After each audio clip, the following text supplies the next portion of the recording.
out or freaking distracted me, and I'm trying to do a video and I said so much I didn't want to restart it again. I've been restarting it because everybody's knocking things down and it's just a madhouse. Hi everyone, I'm Dawn. Welcome to my channel. Thank you so much for visiting with me today. If you haven't already, please consider subscribing to my channel, The Cutting Board. We do all kinds of content here. We do true crime, food content, hauls, reviews, DIY, SFX makeup, Disney content. I have a lot of interest and I want to share them with you. But before I get started, I just want to mention a couple of things. First, I am in no way trying to attack people that like Corey Feldman. So please don't take this video series as that. I'm not trying to insult or upset anyone. That is absolutely not my intention at all. I'm interested in this topic because A, I was a huge Corey Haim fan. I guess I still am.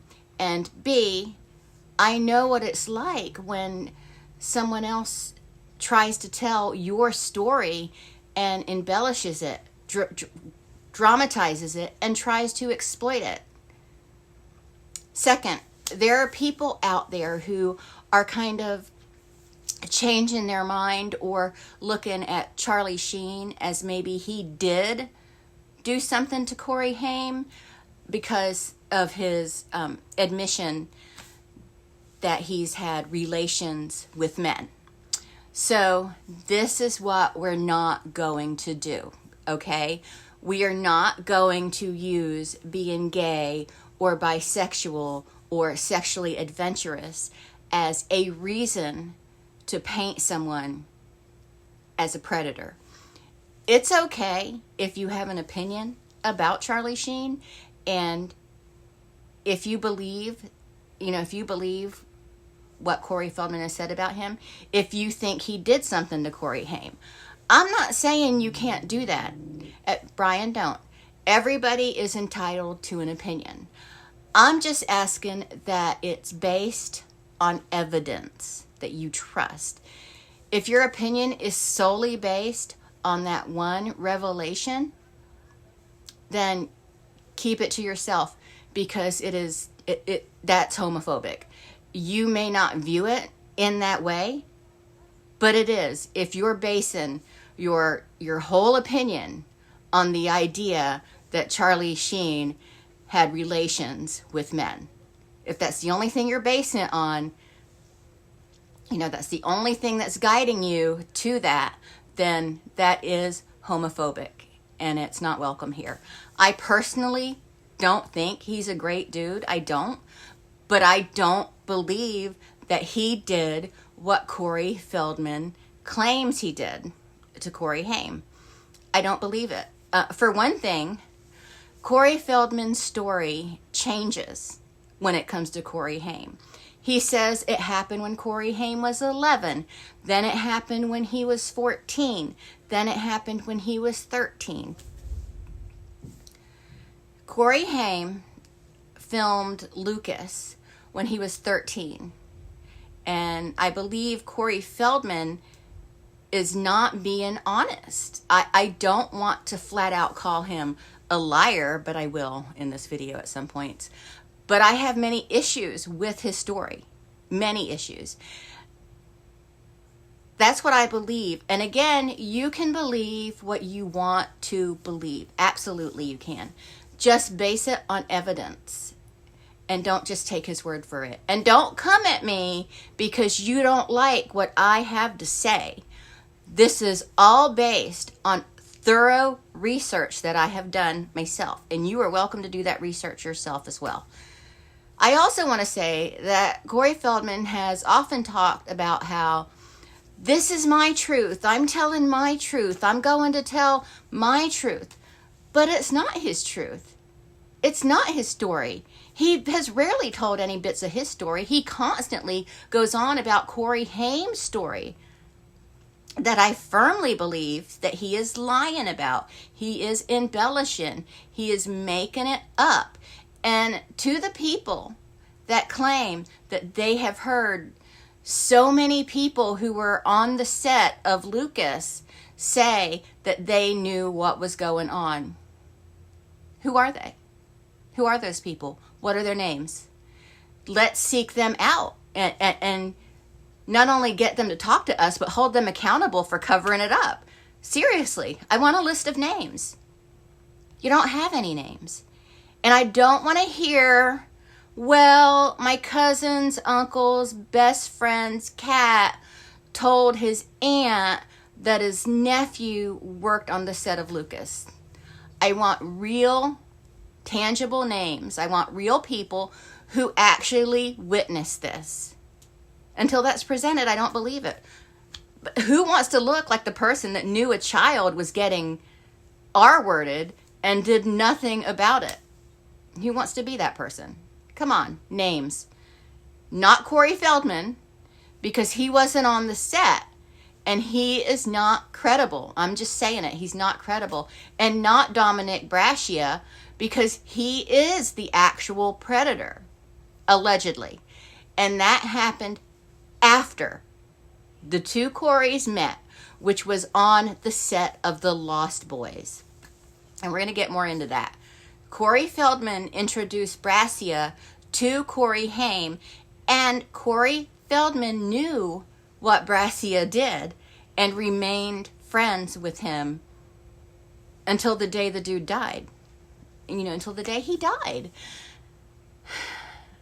Oh, but then he talked after that. After the guy died, he talked. He likes to talk after people die.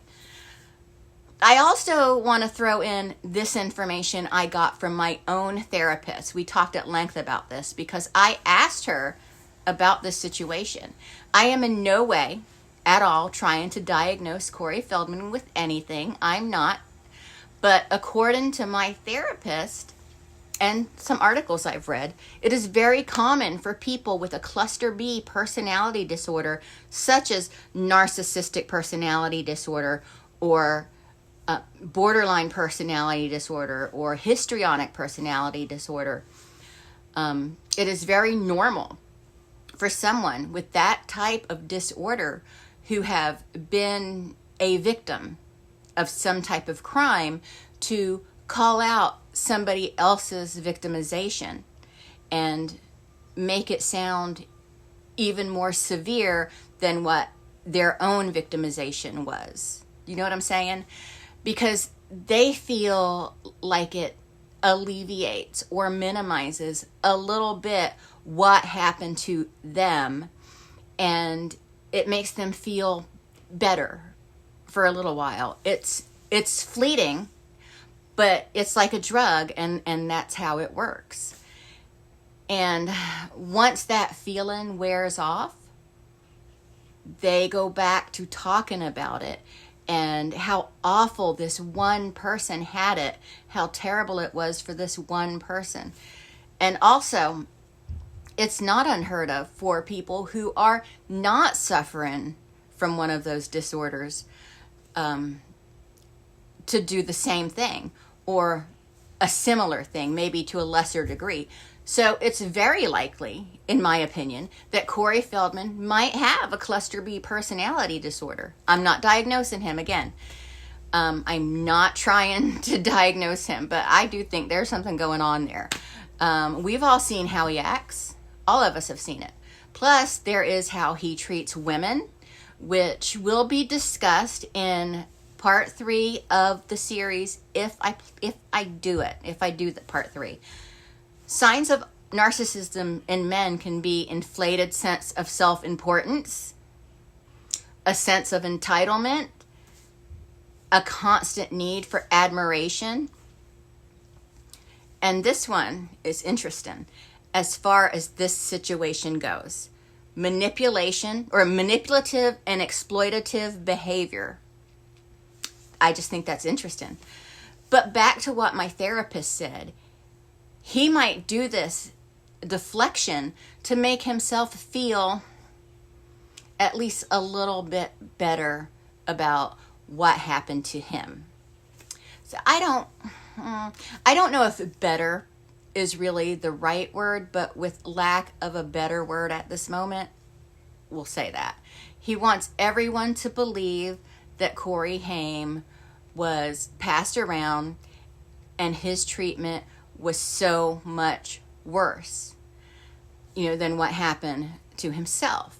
And again, Corey Haim isn't here to rebut. I'm not saying that's what's going on here. I'm not saying that's what's going on. I'm just shooting it out there. It is a possibility. And with Corey Feldman just not being credible, in my opinion, I don't know. It seems like this is what he's doing.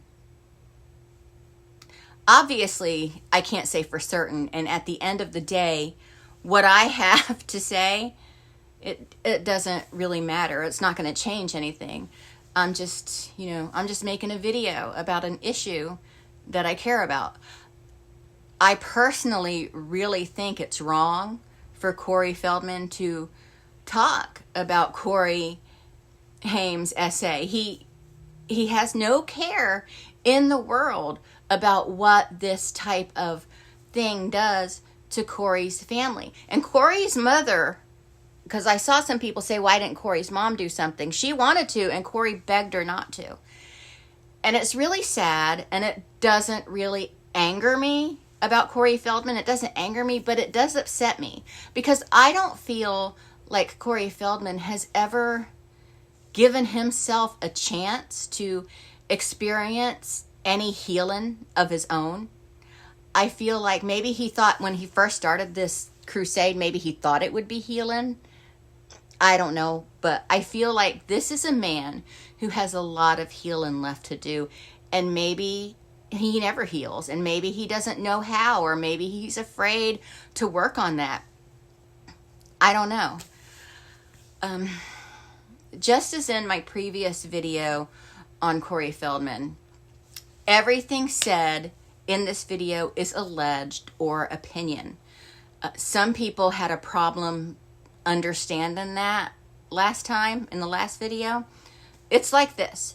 Corey Haim shared information with his very close friend Scott Schwartz and his mother Judy. As many of you choose to believe Corey Feldman, I do not find him credible at all after several things that I have learned, and I choose to believe what Corey Haim's mother, sister, real friend, and others have said.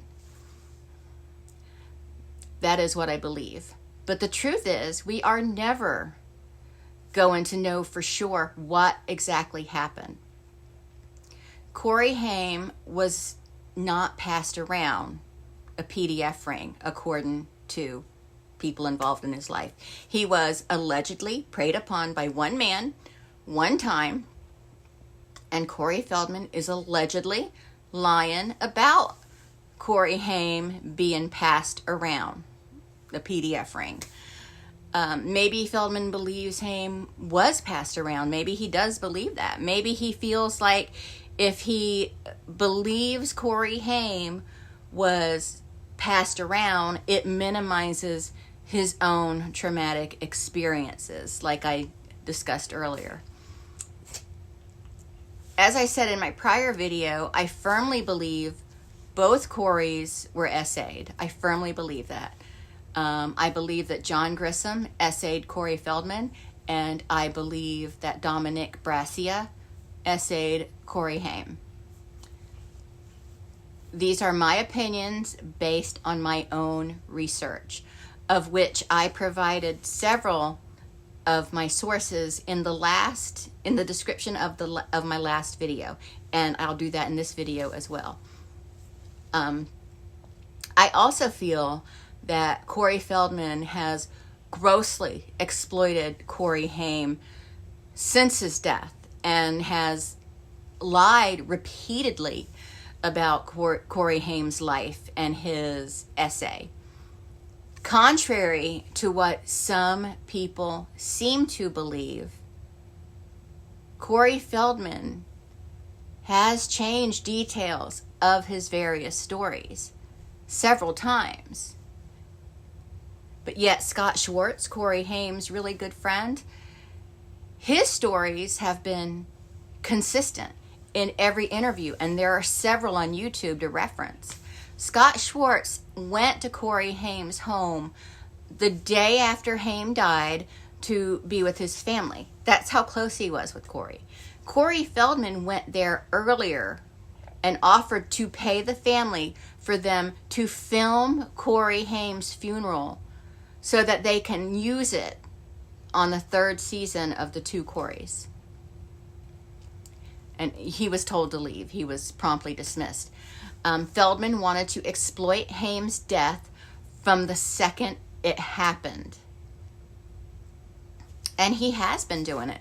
Like I said in my last video, Corey Haim's death was sadly the best thing that has ever happened to Corey Feldman's career since he became an adult.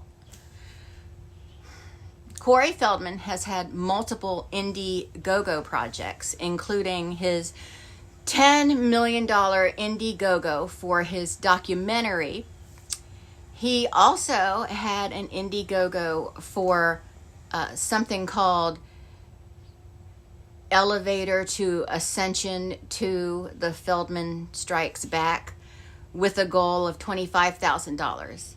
And another Indiegogo with a similar name with a $105,000 goal.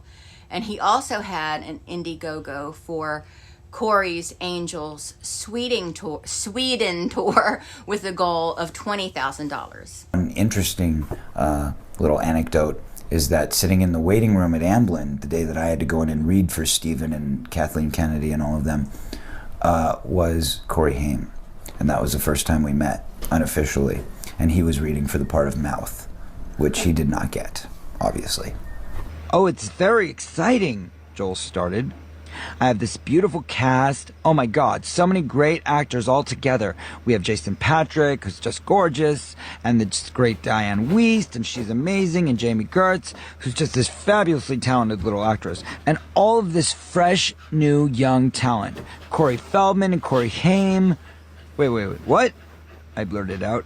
Joel waved me off. I hadn't met this Corey Haim character, but I'd been hearing about him for months. He had auditioned for Mouth, my role in The Goonies. He had won the role of Lucas, a job I had auditioned for and hoped would be my breakout role. When he met Corey Haim, I shared that clip to show that inconsistency. He met him for the first time auditioning for The Goonies, but then said that he met him the first time on the set of The Lost Boys. It's no big deal, really, it isn't. I wouldn't remember it either, probably, but I wouldn't even call it a lie. It's just a tiny inconsistency. But he and Corey Haim met on the set of The Lost Boys. They both auditioned for the same role in other films prior to The Lost Boys, but did not actually meet until they started filming The Lost Boys. On the set of The Lost Boys is when they met. Oh, fun fact. Seems a weird place to put a fun fact, but Corey Haim auditioned for and got River Phoenix's role in Stand By Me. But the same day, he was offered the role in Lucas, and he chose Lucas. And also, Haim was almost not hired for the role of Sam in The Lost Boys. I can't imagine anyone else in that role, though. Just a few weeks earlier, he'd even moved in on my would-be girlfriend. There was clearly a new Corey in town, and he was starting to become a pain in my ass. This, again, is small. Corey's half joking, but I can't help but pick up on the jealousy that does continue to grow. Haim beat him out for several roles, and, that bothered Feldman. With License to Drive, we were both up for Les, and they came to me at a certain point and said, you know what, we're not going to give you the part of Les. We're thinking about giving it to Corey Haim. And I was like, that You know? Haim had snatched the lead. I mean, I'm tired of this little bitch coming in and taking all my roles. It was not like, hey, here we go again, the two Coreys, let's go make a movie. It wasn't like that. Again, I think there's a good bit of kidding around here, but I still feel that the jealousy is there. A lot of people have said that Feldman was jealous of Haim. And keep in mind, Feldman was probably under a great deal of pressure and stress from his parents to get lead roles or big roles and get money, because that was his situation. He's like, you know, hey man, we're gonna be doing this movie together, so like let's hang out, dude. It'd be really cool, man. Let's hang out. Let's get to know each other. So like let's hang out, dude. It'd be really cool, man. Let's hang out. Let's get to know each other. Now, I do not approve of how whoever edited this video I got this clip from makes a joke out of someone in the self-checkout line, but I'm just sharing this clip to show that at one point he says the incident in the bathtub was when he was 15, but at another point when he was 11. So another, I feel, more serious inconsistency. And I don't want anything bad to happen to Corey. Not at all. I absolutely don't. I really don't believe it's a matter to joke around about. Even the fact that he would say that he did that, even if he didn't mean it, is a call for help. No matter what the inconsistency. Even if he didn't mean it. You know, that thought was in his mind. This is where I relax. This is where all the ladies... If you'll notice, the windows are blocked out with tinfoil. We met on The Lost Boys. We have a chemistry with each other on screen. Now let me break it down. You're like 14 years of age. We're shooting night scenes, so it's like you work from 6 at night to 6 in the morning. And when you get off of work, you know, you don't go to bed right away, even if it's 6 in the morning. So there'd be like 55 people in the hotel room trying to unwind. Corey's like 14. Dude, let me in, man. Come on, dude, let me party with you guys. Yeah, that was Corey with me, and I'm kind of like knocking on the vampire, like these guys' doors, trying to party with, hang out with them. And Despite our budding friendship, Haim and I didn't actually spend all that much time together during the filming of The Lost Boys. Haim was able to move between the groups, probably because he was playing the younger brother of Jason Patric. Some of the older cast members had turned one of the hotel rooms into a sort of makeshift vampire lair. We were vampires. We would go to bed in the morning and get up at night, and we had blankets taped over our windows. And blacking out the windows with aluminum foil. Is Corey correct? I don't know if this was some attempt at going method, but I didn't like the vibe in there. This is where I relax. This is where all the ladies... If you'll notice, the windows are blocked out with tinfoil. But I didn't like the vibe in there. I felt it was important to show that because Alex Winter said that they put blankets, like the Lost Boys, the vampires, they put blankets on the windows, and Corey Feldman said aluminum foil. I just find the clip of the alleged PDF that hurt Corey Haim odd because he has aluminum foil on his windows. So that was in Corey's head for some reason.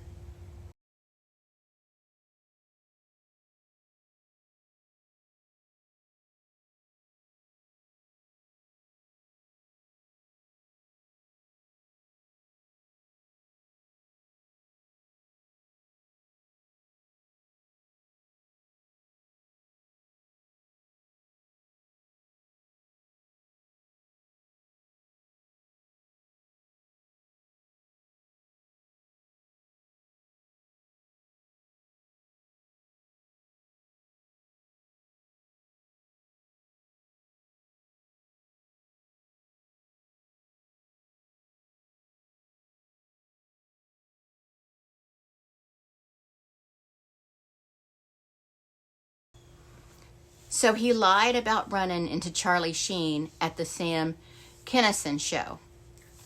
If he believed that Charlie Sheen hurt his supposedly very good friend, why would he take a picture with him all smiles? Why would you do that? You'd think he'd be a little scared, if anything, if nothing else. He told the public, as it were, I said, I am going to write a book and I am going to tell the truth. I am going to speak out and I am going to say everything that I can to the best of my ability. I did not let you down. I did let you down. I did not lie to you. I did lie to you. Unfortunately, as we all have our own legal ramifications, there are certain things that the publisher's lawyers would not allow to be left in. This is murky water, folks. He asked me to say it for him. That's what I'm doing. I have had to hold on to that secret for 35 years. I've been through some very difficult times this week in New York, promoting my new book, promoting my new album, and it's been very emotional. It's been a roller coaster because there's a lot of adversity. There's a lot of people trying to silence me right now because they don't want me to speak the truth, but it's out there. That's exactly right. No one wants him silenced. We want the truth without dramatic embellishments and, the theatrics. And the thing is, I feel like the truth, at least part of it, is out there. Dominick essayed Corey Haim, and John Grisham essayed Corey Feldman, and possibly this Weiss guy did too. But again, I do believe what Feldman says about his own essay. I absolutely believe that. What kind of ridicule are you? You just telling your life, man. My God, bro. Yeah. Let me tell you. Yeah. Okay, first off, they got me twisted to the 19th millionth power. Yeah. Corey Haim's mom has been coming out against me, saying that I'm making up lies. Even though all this stuff is public record, Corey himself said it on the first episode of the second season, 2 Corey's. He said, I was molested. By the guy you used to hang out with and tell me I'm 14, take responsibility.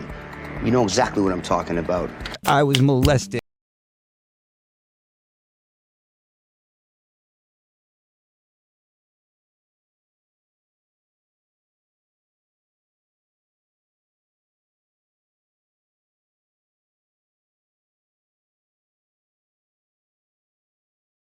I was molested. By the guy you used to hang out with, take responsibility.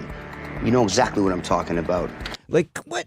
Really? Yeah. Okay, then she's trying to say because I said, he made some advances towards me when we were kids. Yeah. He didn't know what was right from wrong. You can't go and persecute him for that. That is not okay. You know what I mean? But she's saying that I'm saying that he's gay. When did I say he was gay? I'm saying this is the way it happened because he was twisted. But the bottom line, whose responsibility is it? Is it my responsibility as his best friend? No. No, he shouldn't have been in that situation in the first place. All I'm trying to do is vindicate him. I just don't believe that stuff. But if that happened, it did not need to be made public at all. He made sure that he didn't say anything until after Corey Haim's death. I just don't see what the benefit for him is to say that, knowing it would be unnecessarily upsetting to Corey Haim's mom and family. Just keep it to yourself, okay? But Corey Haim was 14. He was 14 when the incident happened with Brascia. I keep saying his name differently. He would have been filming The Lost Boys at the time, or it was just post Lost Boys filming. I know this because the Coreys did not meet until The Lost Boys, like I've already stated. And Corey Feldman introduced Brascia to Corey Haim. So that would have been during Lost Boys, or very shortly after the filming. Corey Haim was 13 when he filmed Lucas, and those who knew Corey Haim are adamant that Charlie Sheen did not essay him.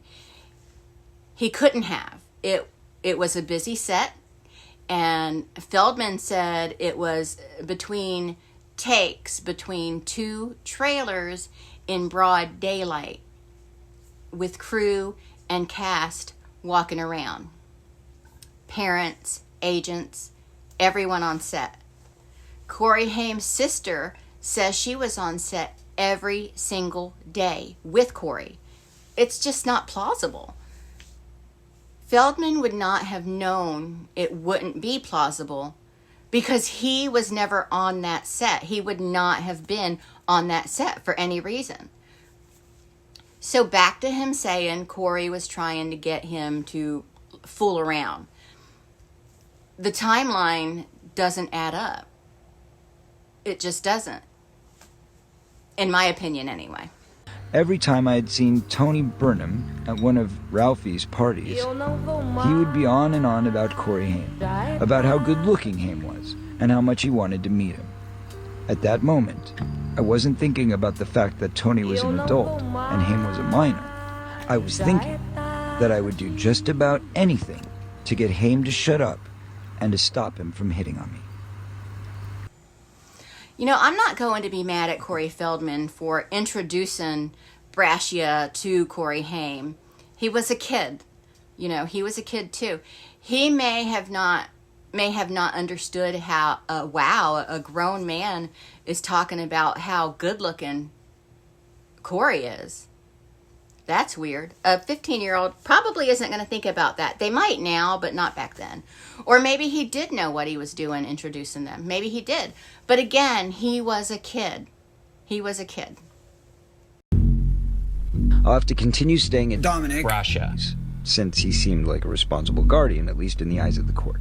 By the time I arrived at the courthouse on the day of the hearing, I had my regular cast of crazies in tow. John Grissom and Dominick were there. I found this interesting. Corey Feldman was staying with Brascia. So maybe he was inappropriate with Corey Feldman. And introducing him to Haim would, get him off his back. I'm just spitballing. I don't know if that's accurate in the least. Now, this next clip is long, so I am not going to read it. I think it's better if you read it for yourself. Just pause it. I find it very revealing.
Yeah, so that was a lot.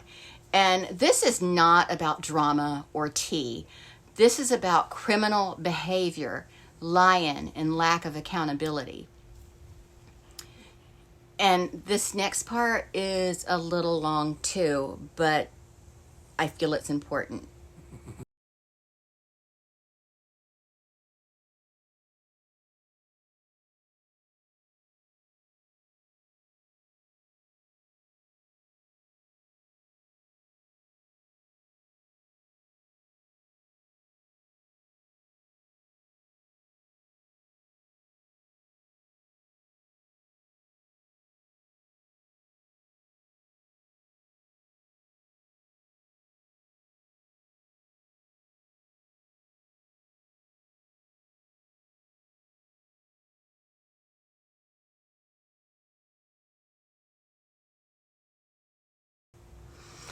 That reactive tweet at the beginning sounds like the start of a narcissistic collapse and, classic Darvo.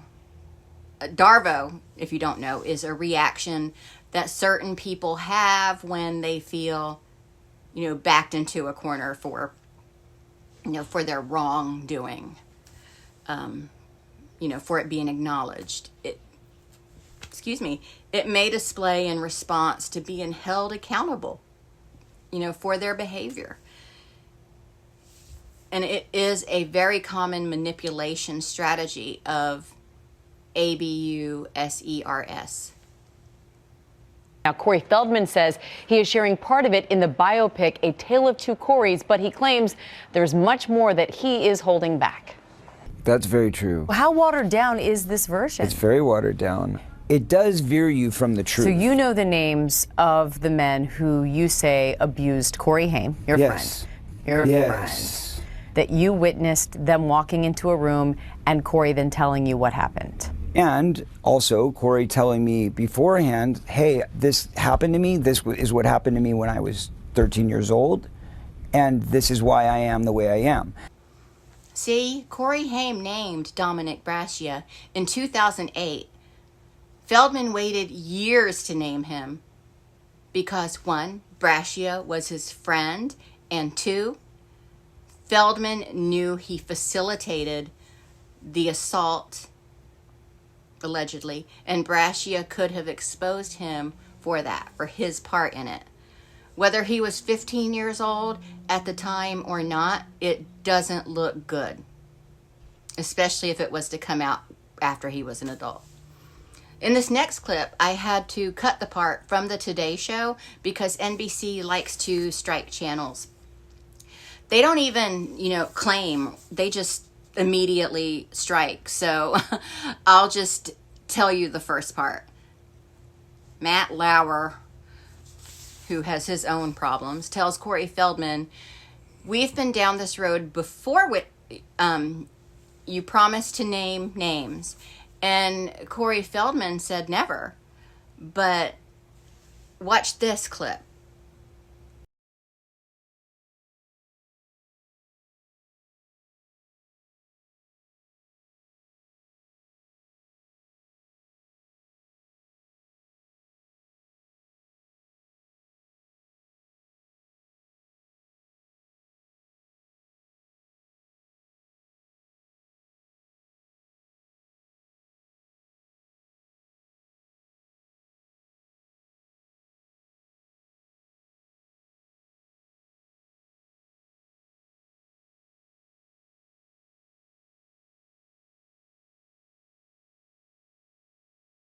My journey began 30 years ago. 30 years ago, when I first told the police about what happened to me as a child. 30 years ago, when I first told the police that my best friend was raped as a child and had never gotten his life back. And because of that, as a result of that, his life was tarnished and traumatized to the point where he ended up taking his own life. This was a blatant lie. Corey Haim died from pneumonia, and Feldman knew that at the time of this event. This wasn't misspeaking. This was a blatant lie. My journey began 30 years ago. 30 years ago, when I first told the police about what happened to me as a child. 30 years ago, when I first told the police that my best friend was raped as a child and had never gotten his life back. And because of that, as a result of that, his life was tarnished and traumatized to the point where he ended up taking his own life. At Indiegogo, because he says that one day he's going to expose my son's pedophile. So he's had at least 5 Indiegogos. I don't have an issue with crowdfunding for the most part, but it seems excessive. I think at the time when the original Two Coreys was out, the show itself, I think John got wind of that whole thing, and I think that's when the spin started happening with the Sheen thing. It appears that happened at the time of that show. So I think, they caught wind of that and they're like, well, it's going on air. So, well, we're going to pretend that was Sheen that he's talking about, which obviously it wasn't, because it was a friend of Feldman's. That was pretty clear.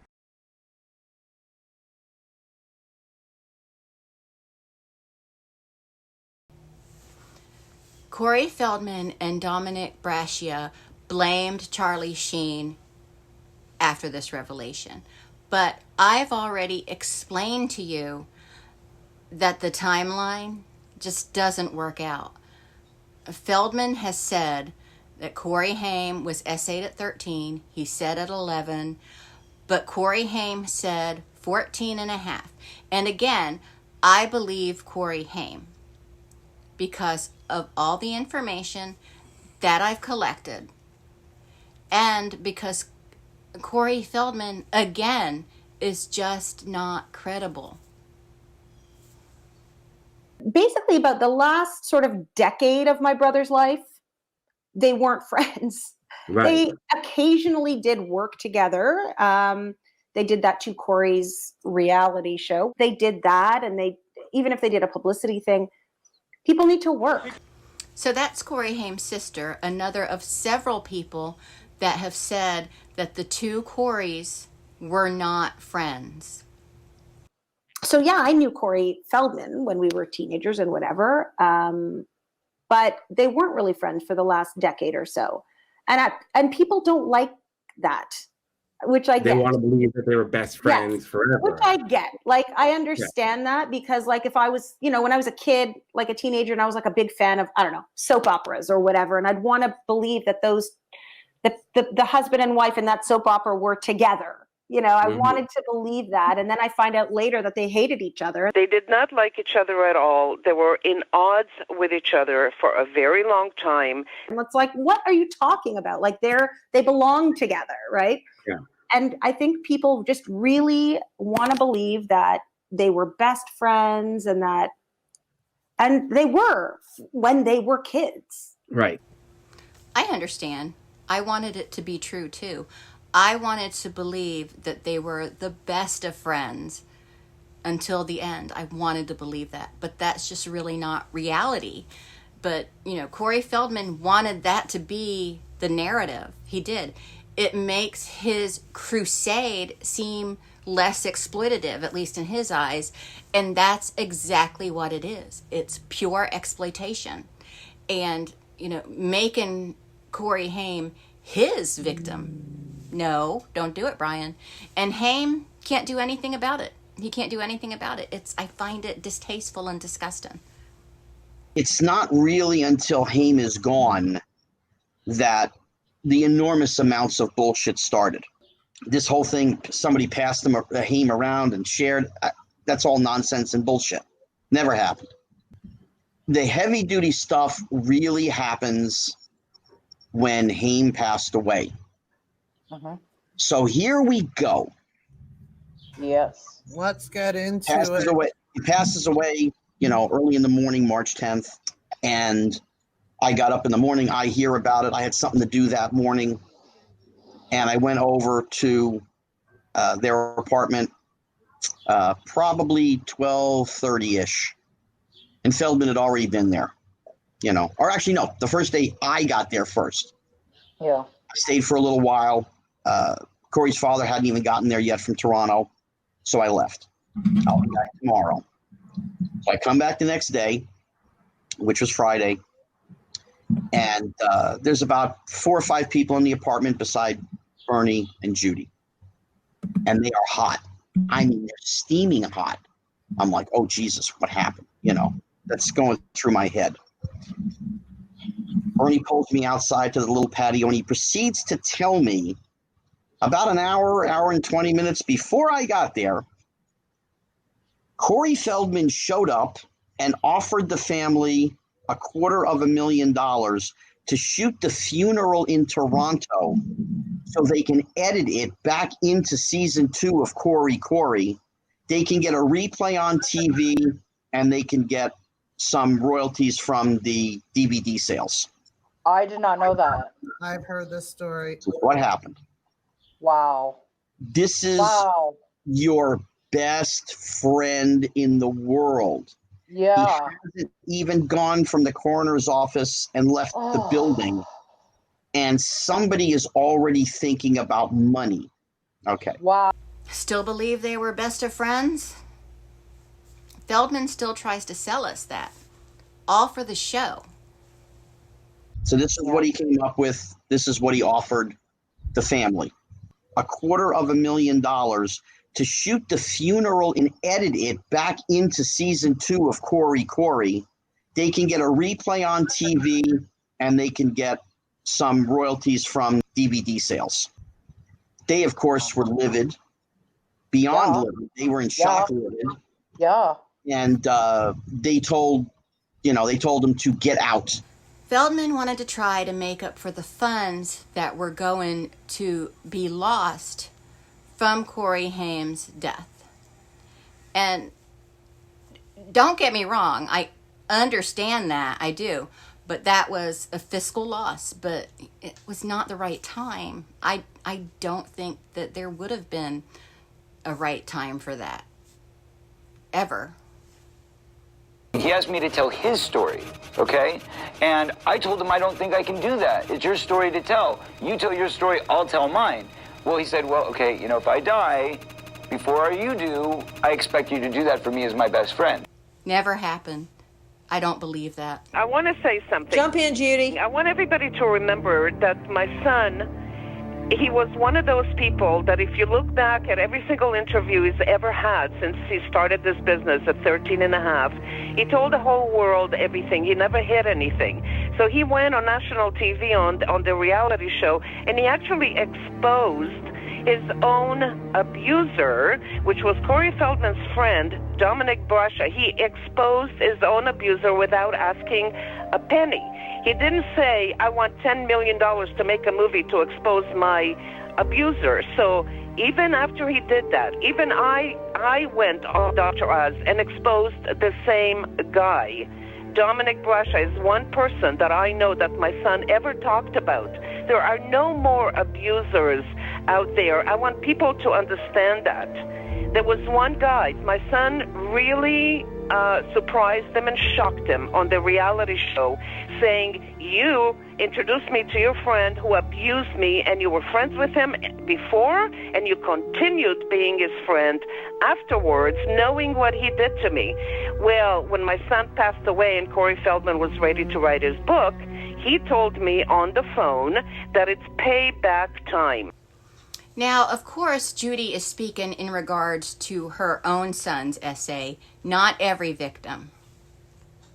Her son was raped, it's a fact, and we're going to prove not only that it happened, but that she had knowledge of it happening and has covered it up willfully. That will all be proven in the documentary, and that documentary is coming very, very soon. Of course he didn't raise $10 million, but he did put out the documentary, and it was performative, and there was no new information. That documentary had nothing new in it that he hadn't previously revealed. He recycled all the same things. He may have named one or two more people, but he pretty much just recycled all the same things he's been saying for years. So I had to write a letter to the judge, and I had to write a letter to the government saying, he's totally trustworthy because he had hit a kid, he hit a bus full of children while he was ODing one day and nodding out in a car, and he borrowed his friend's Mercedes and he smashed into the back of a bus, and after that, they just didn't want him in the country. So they pushed him out of the country, and he couldn't come back into America for a couple years. When my son passed away and Corey Feldman was ready to write his book, he told me on the phone that it's payback time. Payback time. Payback time? He wants to get back at Corey Haim. He wants to get back at him because of what he said to him on the two Coreys about Brascia, as well as the petty jealousy at Corey getting parts, one right after the other, bigger parts, better parts. He's kind of a coward. He's not a savior, not a hero. His goal was to smear Corey Haim under the guise that he was telling his story out of the goodness of his heart. And that's just not what happened. Corey Haim died in 2010, so he can't testify or directly confirm the details that Feldman has presented. Haim's mother and sister, they have publicly disputed aspects of Feldman's public allegations adamantly, and objected to how the story was told in Feldman's documentary and interviews. That family pushback has made many journalists and viewers pause before accepting uncorroborated claims about Haim's experiences. Feldman has been consistent over many years in saying he was essayed. He sought to involve police, hey Marshall, and to make public testimony with the stated goal of helping other victims. The broader issue of SA of child performers in entertainment has independent confirmation from other cases. And what are you doing? I gotta get my toothbrush out here. Okay, and reporting. Some critics argue Feldman has financial or publicity motives, which I believe. The documentary, the fundraising campaigns. What is happening?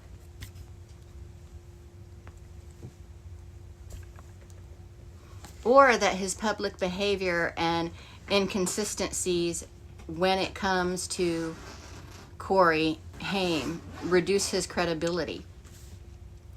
Others point to the lack of criminal convictions tied to his most explosive named accusation. Okay, it's just fallen. Accusations as a reason for skepticism.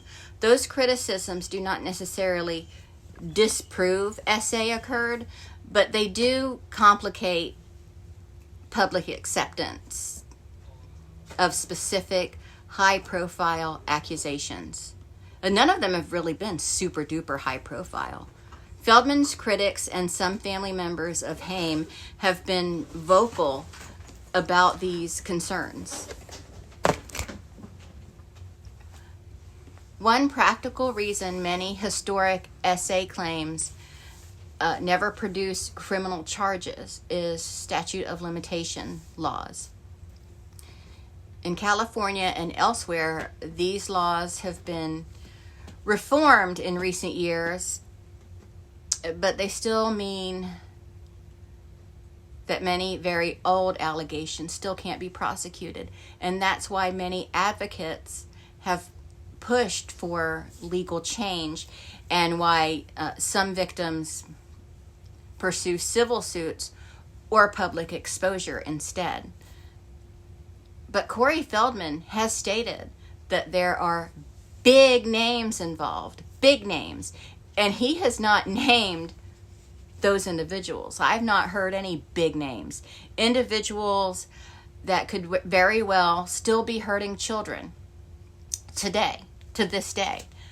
The full video that I got all of the clips from will be linked in the About section, but be forewarned, it's hard to watch. It's kind of messy, and they make light of a lot of it, and there's a lot of bits repeated, but it does show Corey Feldman's lies and inconsistencies.